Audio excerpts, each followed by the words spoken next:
Hello दोस्तों, आज के इस वीडियो में हम रेलवे ब्रिज और टनल के चौथे चैप्टर के बारे में स्टडी करेंगे, जो है रेल पटरी के ज्यामितीय मान, geometrics for the railway track. ठीक है, तो समझते हैं। सबसे पहले रेलगाड़ियों के सुचारू रूप से संचालन के लिए तथा यात्रियों व माल सामान को शीघ्र और सुरक्षित अपने गंतव्य स्थान पर पहुंचाने के लिए भूतल पर रेल पटरी का उत्तम ढंग से बिछाना आवश्यक है। इसके लिए रेल इंजीनियरिंग में पटरी के ज्यामितीय मान विशेष स्थान रखते हैं। गाड़ियों के विपथन की अधिकतर घटनाएं दोषपूर्ण रेल पटरी के कारण होती हैं, क्योंकि रेल पटरी का स्थापन व अनुरक्षण सीधा सिविल अभियंताओं के कार्य क्षेत्र में आता है। अतः इस कार्य में लापरवाही व अनदेखी के लिए कोई छूट नहीं है। जो रेल की पटरी होती है, रेल की पटरी का बिछाने का कार्य सिविल अभियंताओं का ही होता है। ठीक है, आप सबका ही काम होता है कि आप रेल की पटरी को बिछाएंगे। इसमें किसी प्रकार की त्रुटि या किसी प्रकार की कोई कमी नहीं रहनी चाहिए। ठीक है, रेल पटरी के लिए ज्यामितीय मान निर्धारित करते समय गाड़ी की दूरी का भार, रफ्तार, गाड़ी की रफ्तार का पूरा ध्यान रखा जाता है। ठीक है, यह सारी चीज़ें को ध्यान रखा जाता है। नहीं तो एक ट्रेन में काफ़ी लोग यात्रा करते हैं, अगर उनकी किसी कारण से दुर्घटना हो जाती है तो काफ़ी लोगों की जान चली जाएगी। इसलिए सिविल अभियंताओं को कोई भी लापरवाही व अनदेखा नहीं करना है रेलवे पटरी बिछाने में। ठीक है, तो इस चैप्टर में हम 6 चीज़ों के बारे में डिस्कस करेंगे। पहला है रेल मार्ग का अनुप्रस्थ परिच्छेद क्या होता है। ठीक है, जो रेल मार्ग का अनुप्रस्थ काट होता है उसके बारे में डिस्कस करेंगे। दूसरा है ढाल, ग्रेडियंट क्या होता है। ठीक है, रेल मार्ग में कितना ढाल हमें देना है, जो रेलवे ट्रैक होता है उसमें कितना ढाल देना है। उसके बाद क्षैतिज तथा ऊर्ध्वाधर वक्र कितना देना है हमें रेलवे में। ठीक है, उसके बाद रेलवे में कितना सुपर एलिवेशन देना है, बाहुत्थान, बाहुत्थान यानी कितना ऊपर उठाना है, कितना नीचे उठाना है। ठीक है, उसके बाद गाड़ी की चाल कितना रखना है, किस चाल से हमारी गाड़ी आएगी उस हिसाब से हमें अपना रेलवे पटरी डिजाइन करना है और उसको बिछाना है। ठीक है, पहिए का संकुचीकरण, पहिए का संकुचीकरण हम पिछले लेक्चर में इसके बारे में बात कर चुके हैं। ठीक है, इस चैप्टर में हम 1 से लेकर 5 तक गाड़ी की चाल तक डिस्कस करेंगे। ठीक है, उसके बाद रेल मार्ग का अनुप्रस्थ परिच्छेद पहला हम स्टार्ट करते हैं। ठीक है, अनुप्रस्थ काट क्या होगा रेल मार्ग का, तो ये देख लीजिए, थ्योरेटिकल चीज़ें हैं, आप इसको पढ़ लीजिए। ठीक है, ये रेल मार्ग का अनुप्रस्थ क्षेत्र, अनुप्रस्थ परिच्छेद कैसा होगा उसके बारे में बताया गया है। ठीक है, भराव में अगर ढाल देंगे तो 2:1 का, और कटाव में अगर ढाल देंगे तो 1.5:1 का ढाल देंगे। ठीक है, देखिए इसमें चित्र भी दिखाया गया है। ठीक है, ये अनुप्रस्थ क्षेत्र का जो है अनुप्रस्थ काट का चित्र भी दिखाया गया है। ठीक है, ये ज़रूर ध्यान रखेंगे आप रेल बिछाते समय। ठीक है, रेल बिछाते समय ये जो अनुप्रस्थ क्षेत्र दिखाया गया है इसको ज़रूर देखिएगा। ठीक है, ये इम्पोर्टेंट है आपके लिए। ये परमानेंट जो लैंड होती है, इस पे 2 डबल है, डबल एक साथ बिछाई गई हैं रेलें। ये आपके एग्ज़ाम में भी पूछा जाता है। ठीक है, कभी कभी ये अनुप्रस्थ काट के चित्र हैं, अगर आप देखना चाहें इनको देख सकते हैं, समझ सकते हैं अच्छे से। ठीक है, अच्छे समझ सकते हैं, ये पूरा चित्र है, आपको मैं दिखा रहा हूँ। अब हम जानते हैं कि ढाल कितना देते हैं रेल की पटरी में हम।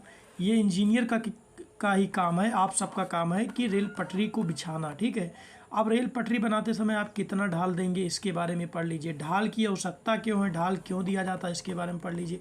ढाल के प्रकार कौन कौन से हैं, 4 प्रकार, एक नियंत्रण ढाल, एक संवेग ढाल, एक पूसर ढाल, एक स्टेशन यार्ड ढाल। ये चारों ढाल इंपॉर्टेंट है आपके लिए। ठीक, ये चारों ढाल आपके लिए इम्पोर्टेंट है। ठीक, ये 4 ढाल हैं और चारों ढालों का एक एक करके वर्णन किया गया है। ठीक है, आप इसको अच्छे से देखकर पढ़ लीजिएगा। ठीक है, ढाल प्रतिकार क्या होता है इसके बारे में बताया गया है।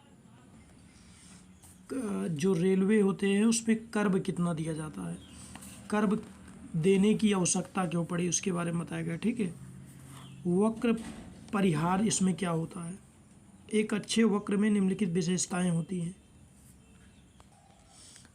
ठीक है, वक्र देने की सीमा कितनी होती है। ठीक है, वक्रों का वर्गीकरण कैसे करेंगे उसके बारे में बताया गया है। और मेन इसमें है, ये सब इम्पॉर्टेंट नहीं था लेकिन ये मेन है, क्षैतिज वक्र क्या होगा, ऊर्ध्वाधर वक्र क्या होगा, ठीक है, ये आपके लिए इम्पॉर्टेंट है,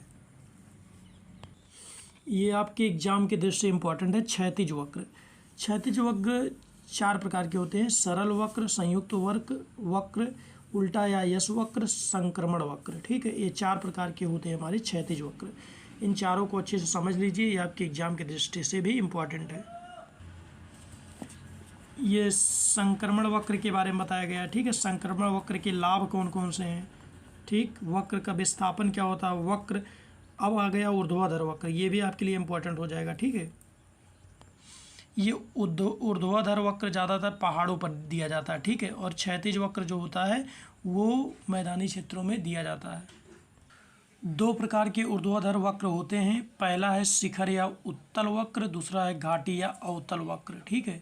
इनका चित्र दिखाया गया है, शिखर वक्र जो ऊपर होता है, ठीक है, और नीचे जो होता है उसे घाटी वक्र कहते हैं। देखिए ये चित्र दिखाया गया है, इसको अच्छे से देख के समझ लीजिए, ठीक है। बाहुत्थान क्या होता है, इसमें हम क्या करते हैं, एक रेल को उठा देते हैं, दूसरे रेल को थोड़ा नीचे कर देते हैं, वही हमारा बाहुत्थान कहलाता है, ठीक। ये बाहुत्थान के बारे में बताया गया है, देख लीजिए अच्छे से, ठीक है, इसको रीड कर लीजिए।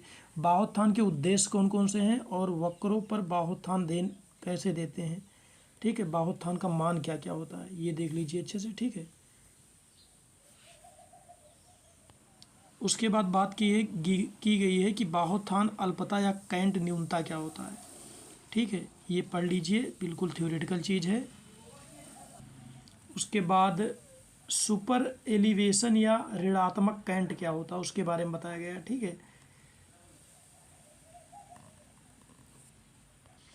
पढ़ लीजिए, ये आपके लिए इम्पोर्टेंट है, ठीक है।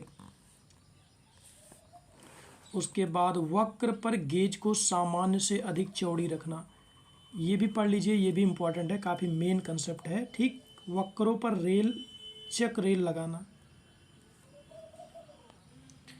ये ट्रेन की चाल को कैसे समझेंगे आप, ट्रेन को चाल को समझने के लिए इसको आप देख लीजिए, ठीक है।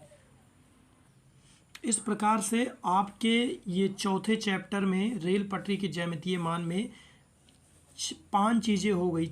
गाड़ी की चाल आप समझ गए, बाहुत्थान कैसे दिया जाता है वो समझ गए, क्षैतिज और ऊर्ध्वाधर वक्र कैसे दिया जाता है वो समझ गए, और ढाल कैसे कितना दिया जाता है वो समझ गए, रेल मार्ग का अनुप्रस्थ परिच्छेद कितना दिया जाता है, ये 5 चीज़ें समझ गए, ठीक।